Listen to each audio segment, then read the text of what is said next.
இந்தியாவும் சீனாவும் போட்டியாளர்கள் அல்ல, நட்பு நாடுகள். இந்திய வெளியுறவுத்துறை செயலாளர் விக்ரம் பேட்டியளித்துள்ளார். எல்லையில் அமைதித்தன்மையை உறுதிப்படுத்த உறுதி பூண்டுள்ளோம். இருதரப்பு உறவுகளை மேம்படுத்துவதற்கான வழிகாட்டுதல்களை இருநாட்டு தலைவர்கள் வகுத்தனர்.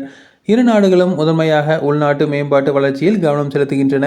இந்தியா எவ்வளவு முக்கியமான நாடு என்பதை உணர்த்தவும், 7 ஆண்டுகளுக்கு பிறகு பிரதமர் மோடியின் சீன வருகையை முன்னிலைப்படுத்தவும் சீன தரப்பு சிறப்பு விரைந்து வைக்க திட்டமிட்டிருந்தது.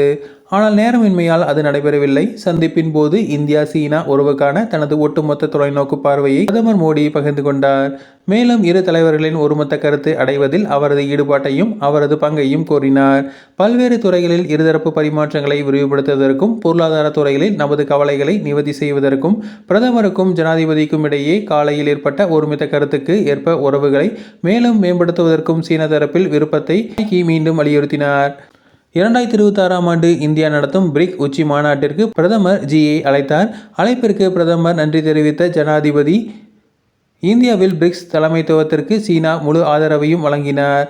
பலதரப்பு தளங்கள் உட்பட பிராந்திய மற்றும் உலகளாவிய பிரச்சினைகள் மற்றும் சவால்கள் குறித்தும் விவாதம் நடைபெற்றது. SCOவின் தற்போதைய தலைமைத்துவத்திற்கு தியான்ஜியினில் நடைபெறும் உச்சி மாநாட்டிற்கும் பிரதமர் ஆதரவு தெரிவித்தார். நாளை பிரதமர் உச்சி மாநாட்டில் முழுமையான அளவில் உரையாற்றுவார். அங்கு அவர் SCO குடையின் கீழ் பிராந்திய ஒத்துழைப்பு வளர்ப்பதற்கான இந்தியாவின் அணுகுமுறையை கோடிட்டு காட்டுவார். இதன் பிறகு அவர் ரஷ்ய அதிபர் விளாடிமிர் புதினுடன் இருதரப்பு சந்திப்பை நடத்தவுள்ளார். அதற்கு பிறகு அவர் இந்தியாவுக்கு புறப்படுவார். தொடர்ந்து இது போன்ற செய்திகளுக்கு எங்கள் சேனலை சப்ஸ்கிரைப் செய்யவும்.